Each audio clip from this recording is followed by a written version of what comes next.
ان کی بات سے وہ سمجھ گیا تھا، چنانچہ وہ اس وقت تو خاموشی سے چلا گیا، لیکن وہ جاتے جاتے ملک عثمان کو وارن کرنا نہ بھولا تھا۔ اس نے اس کی آنکھوں میں آنکھیں ڈال کر کہا کہ اس وقت تو میں جا رہا ہوں ملک، لیکن یاد رکھنا میں دوبارہ واپس ضرور آؤں گا۔ میں اپنے بھائی کے خون کا بدلہ ضرور لوں گا، اور یہ تم اچھی طرح سے جانتے ہو کہ ہم سردار فیملی والے کس قدر جذباتی ہیں اور اپنی زبان کے کس قدر پکے ہیں۔ یہ مت بھولنا کہ میں واپس آؤں گا۔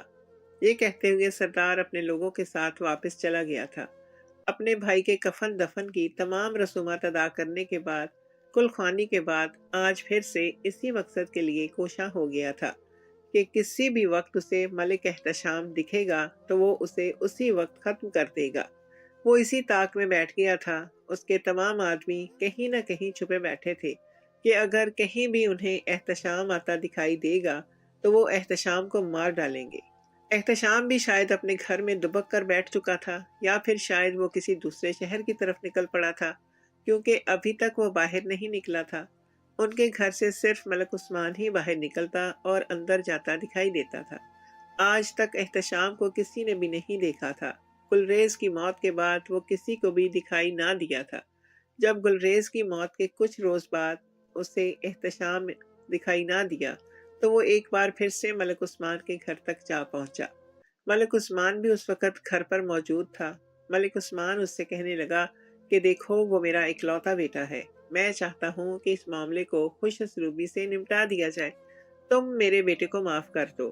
اس سے گولی انجانے میں چلی ہے۔ اس کا ارادہ بالکل بھی نہیں تھا کہ وہ گلریز کو جاں بحق کر دے۔ تم اسے معاف کر دو۔ اس کی جگہ میں تم سے معافی چاہتا ہوں۔ لیکن آریز بھی کوئی عام انسان نہیں تھا۔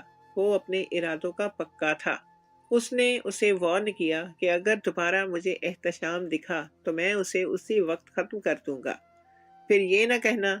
جب ملک عثمان کہنے لگا کہ میں پنچایت سے بات کرتا ہوں، پنچایت میں فیصلہ حق پر ہوگا، وہاں پر ہم دونوں کی سنی جائے گی، اور پھر پنچایت کا جو فیصلہ ہوگا وہ میں قبول کروں گا، اس کی اس بات پر خاموش ہو گیا۔ آریز خاموشی سے واپس آ گیا تھا۔ اس کی ملک عثمان سے کوئی دشمنی نہیں تھی۔ اس کی دشمنی اب احتشام سے بن گئی تھی۔ ویسے بھی ملک عثمان کو تو وہ بڑا ہونے کی وجہ سے لحاظ سے بات کرتا تھا، لیکن احتشام کی اس سے آج تک کبھی بنی نہیں تھی۔ احتشام ہمیشہ اسے تنگ کرنے والا کوئی نہ کوئی ایسا کام کرتا ہی رہتا تھا۔ وہ جوان خون تھا، اور برسوں سے چلی آنے والی اس دشمنی کو وہ مزید ہوا دیتا رہتا تھا۔ یہ جو چنگاری اب مدھم پڑ چکی تھی، اسے احتشام نے پھر سے ہوا دے کر ایک شعلے میں بدل دیا تھا، اور اب یہ شعلہ آرام سے بجھنے والا نہیں تھا۔ آریز بھی جوان خون تھا، اور اس بات سے مزید بھڑک اٹھا تھا کہ اس کا باپ جیسا بھائی اب اس دنیا سے چلا گیا تھا۔ اس بات کو وہ بالکل بھی ماننے سے انکاری تھا کہ وہ اب دشمنی ختم کرے، بلکہ اسے مزید جھگڑا کرنے کا دل ہو رہا تھا۔ اس نے اس وقت ملک عثمان سے کہا کہ تم جرگہ بٹھاؤ یا کچھ بھی کرو، لیکن میں تو اپنے بھائی کے خون کا بدلہ ضرور لوں گا۔ یہ مت بھولو کہ پنچایت بھی فیصلہ حق پر دیتی ہے۔ یہ کہتے ہوئے وہ واپس چلا گیا تھا، جبکہ عثمان ملک کو اب تشویش لاحق ہو گئی تھی۔ اسے اپنے بیٹے کی جان بہت عزیز تھی۔ اس کے چہرے پر واضح پریشانی دیکھی جا سکتی تھی۔ اس نے دوسرے دن ہی جرگہ بلوا لیا تھا۔ آج جرگہ بیٹھنے والا تھا، اور جرگے میں یہ فیصلہ ہونے والا تھا کہ آریز کو کیا کرنا چاہیے اور ملک عثمان کو کیا کرنا چاہیے۔ جرگے میں 5 بڑے بزرگ بیٹھے تھے، انہیں پنچایت کہا جاتا تھا۔ ان 5 کا فیصلہ حتمی ہوتا ہے۔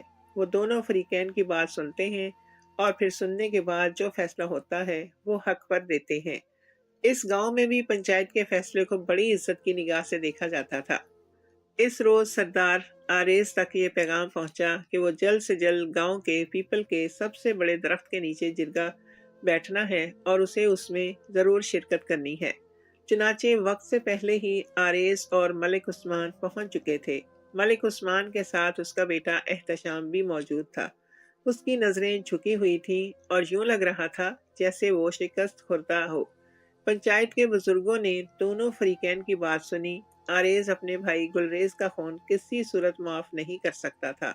اس نے صاف صاف کہہ دیا تھا کہ مجھے تو خون کا بدلہ خون ہی چاہیے، اور اگر یہ خون نہیں لیتا تو پھر اس کا فیصلہ یہی ہے کہ یہ ونی کے طور پر اپنی بیٹی مجھے دیں۔ اگر یہ بھی نہیں دیں گے تو پھر میں کچھ بھی کرنے کے لیے تیار ہوں۔ پھر یہ اپنے انجام کے خود ذمہ دار ہوں گے۔ جبکہ ملک عثمان کہنے لگا کہ نہیں، میں اپنی بیٹی کا رشتہ کہیں اور کر چکا ہوں اور میرا بیٹا بھی اکلوتا ہے۔ میں ان دونوں شرطوں میں سے کوئی بھی شرط نہیں مان سکتا۔ آپ بھی دیکھیے، میرے پاس ان دونوں اولادوں کے سوا اور ہے ہی کیا۔ میں اپنی زبان دے چکا ہوں اور اب آپ جانتے ہیں کہ ہماری زبان پتھر پر لکیر ہوتی ہے، اسی لیے میں اپنی بیٹی کا رشتہ بھی یہاں نہیں کر سکتا۔ کچھ دنوں بعد میری بیٹی کی شادی ہے، جبکہ میرا بیٹا احتشام بھی اکلوتا ہے۔ اگر وہ چاہے تو اس کے بدلے میں مجھ سے جتنی چاہے رقم لے سکتا ہے، جتنے ایکڑ زمین میں اسے دے سکتا ہوں، جتنی یہ کہے، لیکن میں اپنی اولادوں میں سے کوئی ایک اولاد بھی اس کے حوالے نہیں کر سکتا۔ پنچایت نے دونوں کی بات سنی اور کہا کہ آپ دونوں کے درمیان اب صلح صفائی کے لیے صرف یہی ایک بات بچتی ہے کہ آپ دونوں مل بیٹھ کر کوئی حل نکالیں، ورنہ پنچایت تو یہی فیصلہ دے گی کہ خون کا بدلہ خون ہی ہوگا، جو اس گاؤں کی روایت ہے۔ جبکہ ملک عثمان اس بات سے بالکل بھی متفق نہیں تھا۔ اس نے سوچنے کے لیے کچھ وقت مانگا اور جرگہ برخاست ہو گیا۔ جبکہ جرگہ برخاست کرنے سے پہلے پنچایت کے سردار نے کہا کہ سردار آریز کو یہ تنبیہ کی جاتی ہے کہ آپ جب تک مکمل طور پر فیصلہ نہیں ہو جاتا، آپ نے کسی صورت میں بھی احتشام یا اس کے خاندان میں سے کسی بھی انسان کو نقصان نہیں پہنچانا، ورنہ پھر اس سب کے ذمہ دار تم خود ہوگے۔ اس بات پر متفق ہونا پڑا آریز کو، اور آریز خاموش ہو گیا۔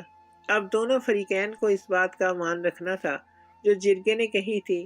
اس روز جاتے جاتے آریز سردار نے ملک عثمان کے کان میں پھر سے کہا، میں چھوڑنے والا تو بالکل بھی نہیں، چاہے تمہاری ایک اولاد ہو یا پھر وہی نہ ہو، میں تو خون کا بدلہ خون ہی لوں گا۔ اس کی اس بات پر ملک عثمان تڑپ اٹھا تھا۔ وہ جانتا تھا کہ آرائی سردار اپنی بات کا کتنا پکا ہے۔ وہ گھر آیا اور دوسرے روز ہی وہ ایک بار پھر سے آرائی سردار کی حویلی پہنچ چکا تھا۔ اس وقت وہ دونوں فریقین ایک دوسرے کے آمنے سامنے بیٹھے تھے۔ وہ اس سے کہہ رہا تھا کہ دیکھو آریز، میں کوئی دشمنی نہیں چاہتا، نہ ہی بدمزگی چاہتا ہوں۔ ہم دونوں خاندانوں کے درمیان بھلے ہی کتنی لڑائیاں کیوں نہ ہوں، لیکن میں یہ ضرور جانتا ہوں کہ ہم ایک دوسرے کو سمجھیں اور صلح صفائی سے کام لیں تو یہ دشمنیاں ختم بھی ہو سکتی ہیں۔ میں جانتا ہوں تمہارے ساتھ اچھا نہیں ہوا ہے کہ تمہارے بھائی کی جان چلی گئی ہے۔ اس بات پر میں بھی بہت خفا ہوں۔ اپنے بیٹے کی طرف سے میں معافی مانگتا ہوں۔ تم میرے بیٹے کو معاف کر دو اور اس کے بدلے تم جتنی زمین چاہو میں تمہیں زمین دے سکتا ہوں۔ تم جو بھی کہو میں تمہیں دے سکتا ہوں۔ اس بات پر ملک آریز کہنے لگا کہ میں یا تو گلریز کی موت کا بدلہ تمہارے بیٹے احتشام کی موت لے کر لوں گا، یا پھر میں تمہاری بیٹی کو ونی کے طور پر لوں گا۔ ان دونوں شرائط میں سے میری جو بھی شرط مانو گے وہ ٹھیک ہے۔ جبکہ ملک عثمان اس وقت تو غصے میں ہی آ گیا تھا۔ وہ کہنے لگا کہ اپنی گندی زبان سے میری بیٹی کا نام دوبارہ مت لینا۔ میں بہت بار تمہارے منہ سے اپنی بیٹی کا نام سن چکا ہوں۔ اب اگر دوبارہ تم نے میری بیٹی کا نام لیا تو میں تمہیں چھوڑوں گا نہیں۔ جبکہ آریز سردار کہنے لگا کہ ٹھیک ہے، پھر تیار ہو جاؤ۔ پھر جو بھی ہو اس کے ذمہ دار تم خود ہی ہوگے، کیونکہ اگر تم میری یہ دونوں شرائط نہیں مانو گے تو پھر مجھے مجبوراً تمہارے گھر میں گھسنا ہوگا اور زبردستی تمہاری بیٹی کو اٹھا کر لا کر اس سے نکاح کرنا ہوگا۔ جبکہ ملک عثمان غصے سے اس سے کہتا ہوا کہ دوبارہ میری بیٹی کا نام مت لینا، یہ کہتا ہوا اٹھ کر چل دیا تھا۔ ملک آریز سمجھ چکا تھا کہ وہ اب خود ہی کچھ کرے تو ہے، ورنہ اسے بالکل بھی انصاف نہیں ملے گا۔ اس کے سر پر خون سوار تھا، اور یہ خون تب تک نہ اترتا جب تک وہ اپنے بھائی کی موت کا بدلہ نہیں لے لیتا۔ اس نے اسی رات پروگرام بنایا تھا۔ اس نے کچھ بندے اپنے ساتھ لیے اور راتوں رات ہی ملک عثمان کے گھر پر چھاپا مار دیا تھا۔ ملک عثمان اپنے کمرے میں آرام کی نیند سو رہا تھا، جبکہ ملک احتشام اس وقت شہر سے باہر تھا۔ گھر میں صرف ملک عثمان، اس کی بیٹی اور اس کی بیوی ہی موجود تھی۔ اس نے اس کی بیٹی کو زبردستی وہاں سے اغوا کیا اور اپنی گاڑی میں ڈالتا ہوا لے گیا۔ اس کی بیٹی جب چیخنے لگی تم ملک آریز نے اس کے چہرے پر بے ہوش کرنے والا رومال رکھ دیا تھا۔ وہ بے ہوش ہو گئی اور اسے اٹھا کر وہ لے گیا۔ ملک عثمان اٹھا تو اس نے دیکھا کہ اس کی بیٹی کے کمرے کا دروازہ کھلا ہوا ہے۔ اس نے جب جھانک کر دیکھا تو اس کی بیٹی کا ایک چپل کہیں تھا، دوسرا کہیں۔ اس کا دوپٹہ دروازے کے لاک میں پھنس چکا تھا اور اس کے کمرے کی تمام چیزیں بکھری پڑی تھیں۔ یہ دیکھ کر ملک عثمان کے پیروں تلے سے زمین نکل گئی تھی۔ وہ جان چکا تھا کہ یہ کام کس کا ہے۔ اس کی بیٹی اغوا ہو چکی تھی اور آج اس کی مہندی تھی۔ ملک عثمان کی جان پر بن آئی تھی۔ اس نے جلدی سے اپنے بندے لیے اور آریز سردار کی حویلی جا پہنچا۔ ملک آریز اس وقت گھر پر موجود تھا۔ اس نے ملک آریز سے کہا کہ شرافت سے مجھے میری بیٹی واپس کر دو، ورنہ اچھا نہیں ہوگا۔ اس کی بات سن کر آریز سردار ہنسنے لگا اور کہنے لگا کہ میں نے تم سے کہا تھا کہ اس کے بعد جو بھی ہو اس سب کے ذمہ دار تم خود ہوگے۔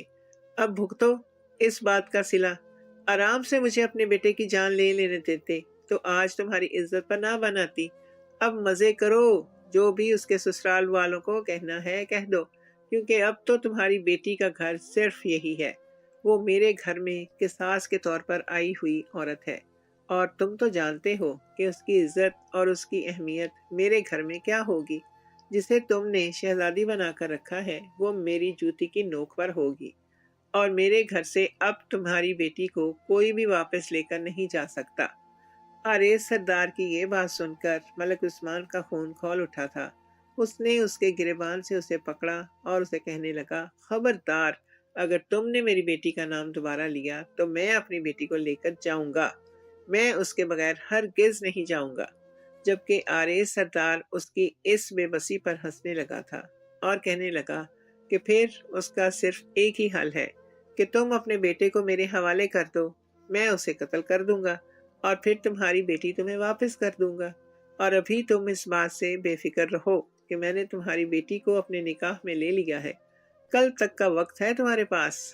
اگر کل اس وقت تک تمہارا بیٹا مجھے نہ ملا تو میں تمہاری بیٹی سے زبردستی نکاح کر لوں گا، اور وہ ونی میں آئی ہوئی ایک پالتو کتے کی حیثیت سے میرے گھر میں رہے گی۔ ملک آریز کی یہ بات سن کر ملک عثمان کو تڑپا کر رہ گئی تھی۔ آج تک اس نے اپنی بیوی کے ساتھ کیا کیا تھا، اس کی سزا اس کی بیٹی کو ملنے والی تھی۔ وہ تڑپ کر اٹھا اور کہنے لگا، دیکھو میں تمہیں پہلے بھی کہہ چکا ہوں کہ آرام سے صلح مشورے کے ساتھ معاملات حل کر لیتے ہیں۔ تم ایسا نہ کرو۔ آج میری بیٹی کی مہندی ہے اور اس کے سسرال والے آنے والے ہیں۔ تم کچھ تو خدا کا خوف کرو۔ تمہارے اندر خدا کا خوف نہیں ہے کیا؟ جبکہ سردار آریز اس کی بات پر بھڑک اٹھا تھا۔ کہنے لگا کہ آپ کو یہ بات اس وقت یاد نہیں آئی تھی جب آپ نے ہمارے گھر سے ہماری بیٹی کو اٹھا کر اپنے گھر میں قصاص کے طور پر رکھا تھا۔ آج تک اس کی اہمیت کیا رہی ہے آپ کی زندگی میں؟ بتائیے ذرا۔ اب آپ کی بیٹی پر بھی وہی وقت آ پہنچا ہے۔ اب دیکھیے وقت پلٹا کھا چکا ہے اور اس کے ذمہ دار صرف آپ خود ہیں۔ میں نے تو آپ کو اچھی آفر کی تھی لیکن آپ نے ہی ٹھکرا دی۔ اب بھگتو۔ آریز سردار کی بات پر ملک عثمان خاموش ہو کر رہ گیا تھا۔ اس کے پاس اس بات کا کوئی جواب نہیں تھا۔ اس نے کل تک کا وقت مانگا اور گھر واپس لوٹ آیا تھا۔ اس کی بیوی اس کی منتظر تھی۔ آج اسے اپنی بیوی کو دیکھ کر احساس ہو رہا تھا کہ اس نے ماضی میں جو کیا تھا آج وہی کاٹ رہا ہے۔ سچ کہتے ہیں کہ دنیا ایک کھیتی ہے، اس میں جو بوگے وہی تو کاٹو گے۔ جو وہ بو چکا تھا اب وہی فصل کاٹنے کا وقت آ پہنچا تھا۔ اس نے کسی کی بیٹی کو زبردستی اٹھوا کر اس سے نکاح کیا تھا اور اسے ونی کے طور پر اپنے گھر میں رکھا تھا۔ آج 25 سال بعد تاریخ خود کو پھر سے دہرا رہی تھی، اور اب تماشا اور اب نشانہ بننے والی ایک اور لڑکی تھی جو شکست خوردہ سا آ کر بیٹھ گیا تھا اور اپنی بیوی سے کہنے لگا، مجھے معاف کر دو خنسا، میں نے تمہارے ساتھ بہت غلط کیا اور اس کی سزا ہماری بیٹی کو مل رہی ہے۔ ہمارے بیٹے نے نہ جانے کس وقت اس پر گولی چلا دی۔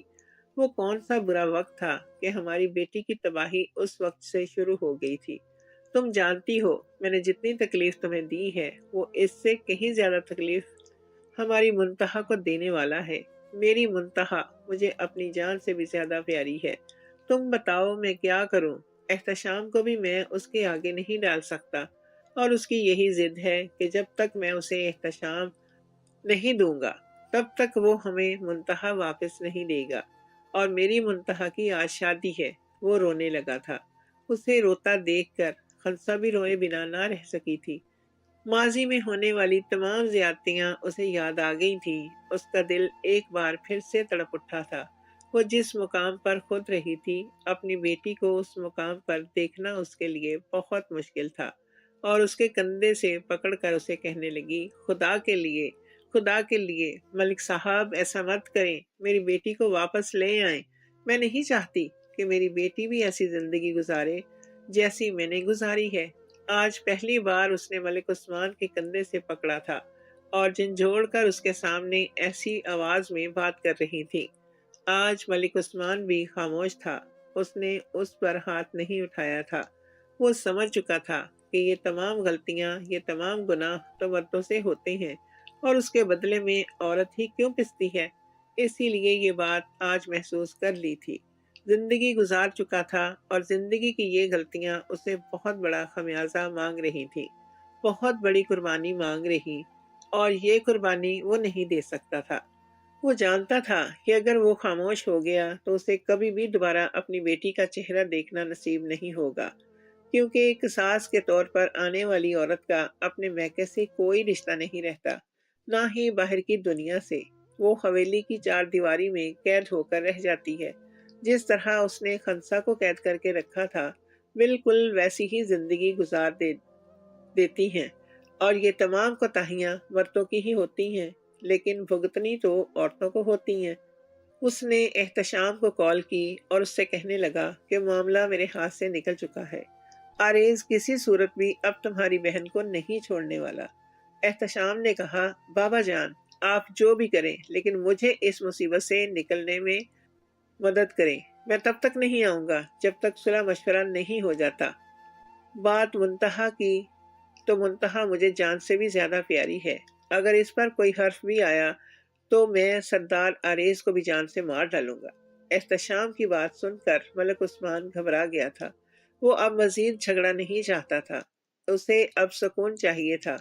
20-25 سالوں سے جو آگ ان کے خاندان میں لگی ہوئی تھی، وہ اب اس کو بجھانا چاہ رہا تھا۔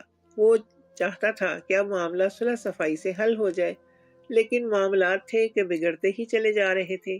اس کا بیٹا احتشام اس کے ہاتھ سے نکل چکا تھا۔ وہ اکثر شہر میں رہتا تھا، اور شہر میں بہت غلط لوگوں کے ساتھ اس کی دوستیاں بھی تھیں۔ اس کا اٹھنا بیٹھنا بھی تھا، اور اسی وجہ سے پھر کافی پریشان رہا کرتا تھا۔ اور اب جو وہ گاؤں میں کر کے گیا تھا، اس کا خمیازہ بھی اب منتہا، خنسا اور ملک عثمان ہی بھگت رہے تھے۔ وہ اب چاہتا تھا کہ اب یہ سارے معاملات خوش اسلوبی سے طے پا جائیں، اور وہ احتشام کو بھی اس کے حوالے نہیں کر سکتا تھا۔ وہ جانتا تھا کہ اس کا اکلوتا ہی بیٹا ہے، اور اسے جان سے پیارا تھا۔ دوسرے دن صبح 9 بجے کا وقت متعین ہو چکا تھا۔ 9 بجے سے پہلے اگر وہ اپنے ساتھ احتشام کو لے کر اس کے پاس حاضر ہو جاتا تو ٹھیک، نہیں تو پھر تو 9 بجے منتہا کا نکاح ہو جانا تھا، اور یہ بات اسے کھائی جا رہی تھی۔ شام کو مہندی کا فنکشن تھا، اور منتہا کے سسرال والے آ چکے تھے۔ منتہا گھر پر موجود نہ تھی۔ یہ سب کچھ دیکھ کر ملک عثمان بہت بے بس ہو گیا تھا۔ اس نے کہا کہ میں آپ لوگوں سے معذرت چاہتا ہوں، لیکن خاندانی لڑائی کی وجہ سے میری بیٹی قصاص کے طور پر جا چکی ہے۔ میں کوشش کر رہا ہوں کہ اسے واپس لے آؤں، لیکن اگر میں واپس لے آیا تو پھر وہ آپ لوگوں کی امانت ہے۔ میں آپ لوگوں کو لوٹا دوں گا۔ لیکن اس کی یہ بات سن کر منتہا کے سسرال والے بھڑک اٹھے تھے۔ انہوں نے اب منتہا کو قبول نہیں کرنا تھا۔ وہ یہی کہہ کر چلے گئے کہ اب دوبارہ ہم سے رابطہ مت کرنا۔ اگر رابطہ کیا تو اسی وقت گولیاں چلیں گی، باتیں نہیں ہوں گی۔ وہ بھی انہی کے خاندان سے تھے، اور دشمنی میں بڑے ہی پیچیدہ انسان تھے۔ یہ سب کچھ سن کر ملک عثمان کی آنکھوں میں آنسو آ گئے تھے۔ بدنامی اس کے سر پر منڈلا رہی تھی۔ بیٹا شہر میں آرام سے بیٹھا تھا، اور بیٹی کو آریز اغوا کر کے لے جا چکا تھا۔ اس کے ہاتھ خالی تھے، وہ تہی دامن تھا۔ منتہا کے سسرال والوں نے اسے کیا کچھ نہیں کہا تھا۔ اور وہ یہ سب کچھ خاموشی سے برداشت کر کے رہ گیا تھا۔ منتہا کہاں تھی اور کس حالت میں تھی وہ نہیں جانتا تھا، لیکن ایک دھڑکا تھا جو اس کے دل کو لگ گیا تھا۔ اس کے آنسو اب رک نہیں پا رہے تھے۔ جب سارے لوگ چلے گئے تو خنسا قدم بقدم چلتی ہوئی اس کے پاس آئی۔ وہ اس وقت اپنے صحن میں بچھی کرسیوں پر ایک کرسی پر بیٹھا ہوا تھا۔ اس کے ہاتھ کانپ رہے تھے۔ خنسا نے اس کے کندھے پر ہاتھ رکھا۔ شادی کے بعد ان دونوں کے درمیان نرمی سے ہونے والی گفتگو یہ دوسری تھی۔ ان 25 سالوں میں اس نے کبھی بھی خنسا کو وہ مقام نہ دیا تھا جو ایک عورت کو دیا جاتا تھا۔ خنسا اسی چیز پر بہت خوش قسمتی سمجھتی تھی کہ اس نے اولاد پیدا کر لی تھی، لیکن اسے جو ایک جیون ساتھی چاہیے تھا وہ اسے کبھی مل ہی نہیں پایا تھا۔ خنسا نے اس کے کندھے پر ہاتھ رکھا تو اس نے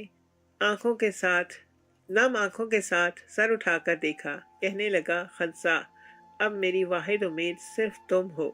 صبح 9 بجے تک آریز اس سے شادی کر لے گا اور میری بیٹی قصاص کے طور پر ان کے گھر میں رہ جائے گی۔ مجھے اپنی بیٹی ہر قیمت پر چاہیے۔ میں اپنی بیٹی کو ہرگز وہ زندگی جینے نہیں دے سکتا جو میں نے تمہیں جینے پر مجبور کیا تھا۔ تم جاؤ اور آریز سے کہو کہ میری بیٹی کے ساتھ ایسا نہ کرے۔ وہ اس کے نہ کردہ گناہوں کی سزا اسے نہ دے۔ احتشام نے اگر آریز کے بھائی گلریز کا قتل کیا ہے تو اس کا مطلب یہ تو نہیں کہ اس کے کرموں کی سزا منتہا کو ملے۔ منتہا تو اس گھر میں باندی بن کر رہ جائے گی۔ اس کا ڈاکٹر بننے کا سپنا ادھورا رہ جائے گا۔ میں اس کے سپنوں کو پورا کرنا چاہتا ہوں۔ تم خدا کے لیے جاؤ، میری منتہا کو واپس لے آؤ۔ شادی کے بعد آج پہلی بار ملک عثمان مجھ سے کہہ رہا تھا کہ تم اپنے میکے جاؤ، تم اپنے میکے جا کر منتہا کو واپس لے کر آؤ، لیکن آج اس میں میکے جانے کی ہمت نہ ہو رہی تھی۔ آج بھتیجے اور شوہر کا معاملہ تھا۔ بھتیجے کو بیٹے نے مار ڈالا تھا اور بھتیجے سے اپنی بیٹی چھڑوانے کے لیے اس کا شوہر اب ہر قیمت پر تیار تھا۔ کہنے لگا، تم جاؤ، ان سے کہو کہ اگر وہ چاہیں تو خون کا بدلہ خون سے لے لیں، مجھے مار ڈالیں، لیکن میری بیٹی کو واپس کر دیں۔ میں اپنی بیٹی کو یوں گھٹ کر جیتا ہوا نہیں دیکھ سکتا۔ اس کی یہ بات سن کر خنسا رونے لگی۔ کہنے لگی کہ میں اب کس منہ سے جاؤں گی، کس حیثیت سے جاؤں؟ 25 سال بعد آپ مجھے میرے میکے بھیج رہے ہیں تو کس حیثیت سے؟ ایک بھیک مانگنے والی کی حیثیت سے۔ حق تو یہ ہے کہ اب آپ کے ساتھ بھی ویسا ہی ہو جیسا آپ نے میرے ماں باپ کے ساتھ کیا تھا۔ میرے باپ کا تو کوئی قصور بھی نہیں تھا، جس نے آپ کے باپ کا قتل کیا تھا، اور وہ بھی میرے باپ نے نہیں کیا تھا، بلکہ غلطی سے میرے چچا زاد سے ہو چکا تھا، لیکن آپ پھر بھی اس سب کے بدلے میں مجھے اٹھا کر لے آئے تھے۔ آپ کو یاد ہے؟ اب تاریخ پھر سے خود کو دہرانے تو کیا ہی حرج ہے؟ میں اب کس منہ سے جاؤں اور ان سے کیسے کہوں کہ میری بیٹی کو چھوڑ دیں؟ میرا بھتیجا میرا خون ہے۔ میں جانتی ہوں کہ میرا خون کوئی غلط حرکت نہیں کرے گا۔ میں نے بچپن میں اسے اپنے ہاتھوں سے کھلایا ہے، اور میرا بھائی بھی ابھی زندہ ہے۔ وہ ہماری بیٹی کو ایک بہو کا درجہ دیں گے۔ کیا ہوا جو وہ ان کے دشمن کی بیٹی ہے، لیکن پھر بھی ہے تو انہی کی بھانجی نا۔ آپ بے فکر رہیں، اگر ایسا ہو بھی گیا تو کچھ غلط نہیں ہوگا۔ ہماری بیٹی اپنے گھر سے نکل کر دوسرے اپنے ہی گھر میں جائے گی، لیکن وہ ہوگی تو قصاص کے طور پر ہی نا۔ اس کی بات پر ملک عثمان تڑپ اٹھا تھا۔ میں اپنی بیٹی کو قصاص کے طور پر ہرگز نہیں لے جانے دوں گا۔ خدا کے لیے میری بیٹی کو واپس لا دو۔ میں نے تو اپنی طرف سے جو کرنا تھا وہ کر لیا۔ میں مزید خون خرابہ نہیں کر سکتا، نہ ہی میں مزید خون خرابہ چاہتا ہوں۔ اس کی بات سن کر خنسا کہنے لگی کہ صبح تک دیکھتے ہیں، ہو سکتا ہے کہ احتشام واپس آ جائے۔ احتشام واپس نہ آیا تو ہم دونوں چلیں گے۔ اس کی یہ بات سن کر ملک عثمان کچھ حوصلہ پا کر وہاں سے اس کے سہارے اٹھ گیا تھا۔ اب اس کے لہجے میں نرمی آ گئی تھی اور اسے اپنی غلطی کا احساس بھی ہو چکا تھا۔ دوسرے روز لگ بھگ 9 کے قریب تک وہ انتظار کرتے رہے کہ احتشام جلد سے جلد آ جائے گا، لیکن احتشام واپس نہ لوٹا تھا۔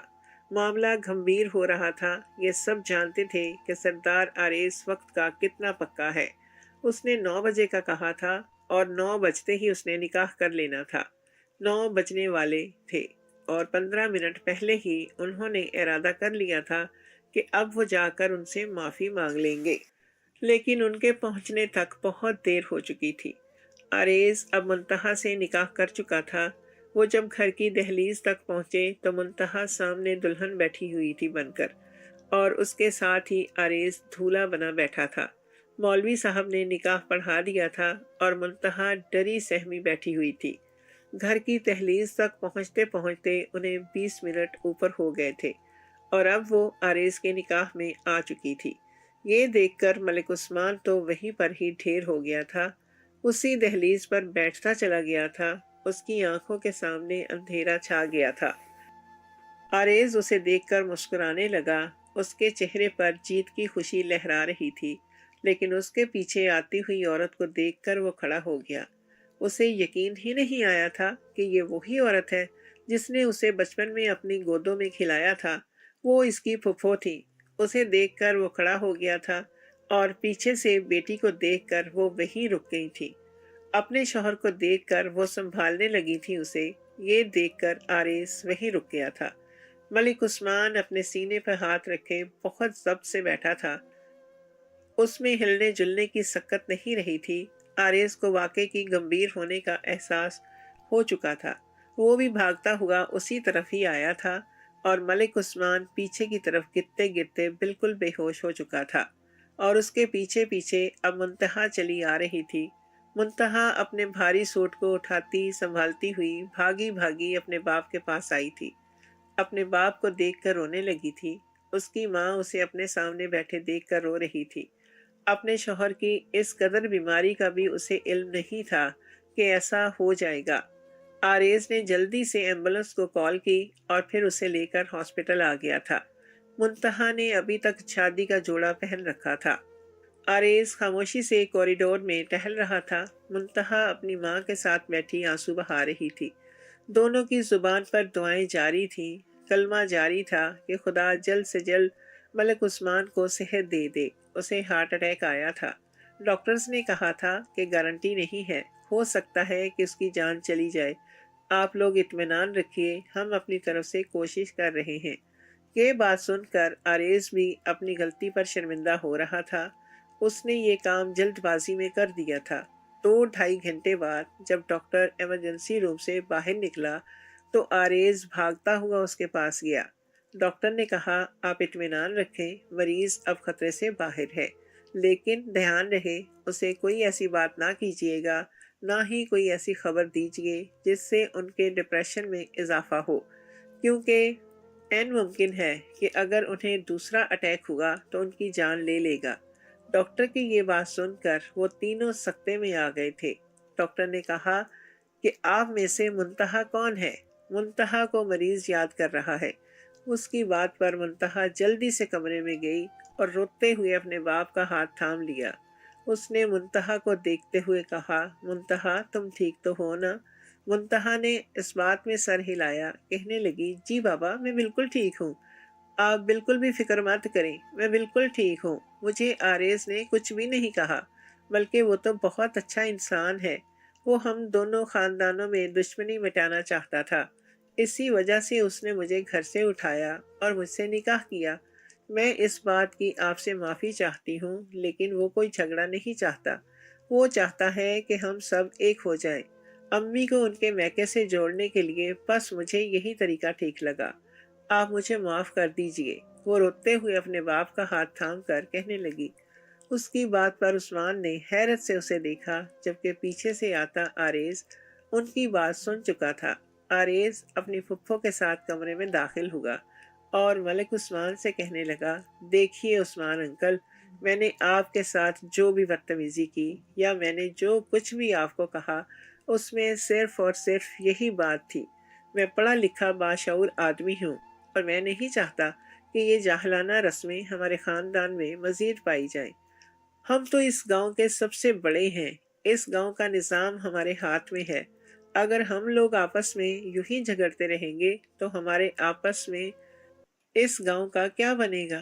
گاؤں کے لوگ کہاں جائیں گے؟ ہم تو اس ذکر کو ختم کر سکتے ہیں۔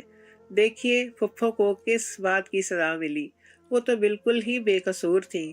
اور آپ کے ابو کی وفات کوئی پھپھو کے ابو یا بھائی سے تو نہیں ہوئی تھی، بلکہ ان کے چچا زاد سے ہوئی تھی۔ پھر بھی اس گھر میں ایک لوتی بیٹی کو اٹھا کر لے جانے والے اور قصاص کے طور پر اپنے پاس رکھنے والے مرد آپ تھے۔ تب تو میں بہت ہی چھوٹا تھا، مجھے اس چیز کی سمجھ نہیں تھی۔ میں جانتا ہوں کہ میری دادی میری پھپھو کے لیے کتنا روتی تھی، اور میں خود پھپھو کی جدائی میں کتنا رویا تھا۔ تب سے میں نے فیصلہ کیا تھا کہ میں اس خاندان کو ایک بار پھر سے جوڑوں گا، یہ گھٹیا رسم ختم کروں گا۔ پھپھو پر ہونے والے مظالم کی خبر مجھے رفتہ رفتہ وقفے وقفے سے ملتی ہی رہتی تھی، لیکن میں خاموش رہا۔ اب میں واپس آیا ہوں۔ احتشام اس دشمنی کو ہوا دے رہا تھا۔ اس روز بھی گلریز بھائی آپ سے صلح کرنے کے لیے ہی آ رہے تھے، کیونکہ دادی جان اس وقت زندگی اور موت کی کشمکش میں تھی۔ ان کی صرف آخری خواہش یہی تھی کہ وہ اپنی بیٹی کو خوش باش اپنی آنکھوں کے سامنے دیکھیں۔ اپنی دادی کی یہ خواہش پوری کرنے کے لیے میں نے یہ سب کچھ کیا۔ گلریز تو چاہتا تھا کہ صلح صفائی ہو جائے، لیکن آگے اسے احتشام ملا اور احتشام نے اسے موت کے گھاٹ اتار دیا۔ اب آپ کو اور احتشام کو سبق سکھانے کے لیے میرے پاس صرف یہی ترکیب آئی تھی۔ گلریز کو جانا تھا، وہ چلا گیا۔ اس کا زخم کبھی بھی بھر نہیں سکتا، لیکن یہ خاندان تو ایک ہو سکتا ہے نا۔ اس کے بعد اب خاندان کی کوئی عورت نہ کردہ گناہوں کی سزا نہیں پائے گی۔ ہمیں قصاص کی رسم کو یہی ختم کرنا ہوگا اور ان خاندانوں کو باہم ملانا ہوگا، ورنہ خنسا پھپھو کی طرح کئی اور عورتیں بھی اس کی بھینٹ چڑھتی ہی رہیں گی اور عورتوں کی زندگی برباد ہوتی رہے گی۔ میکے سے کٹ جانا کیا ہوتا ہے، یہ کوئی عورتوں سے پوچھے۔ ہم مرد تو اپنی زندگیوں میں ویسے ہی جیتے رہتے ہیں، لیکن یہ قصاص کے طور پر آئی ہوئی عورتیں جو ظلم سہتی ہیں، صرف انہیں ہی پتا ہوتا ہے۔ اس کی یہ بات سن کر ملک عثمان ایک بار پھر سے رونے لگا تھا۔ اس وقت وہ بستر مرگ پر پڑا تھا۔ اس کے ہارٹ اٹیک کی خبر اب احتشام تک بھی پہنچ چکی تھی۔ احتشام بھی بھاگا بھاگا ہسپتال آ پہنچا تھا۔ اپنے سامنے آریز کو دیکھ کر وہ کچھ جھجکا تھا، پھر اپنے باپ کی طرف دیکھ کر اس کی طرف بڑھا اور کہنے لگا کہ بابا جان، آپ ٹھیک تو ہیں نا؟ آپ کو کیا ہوا ہے؟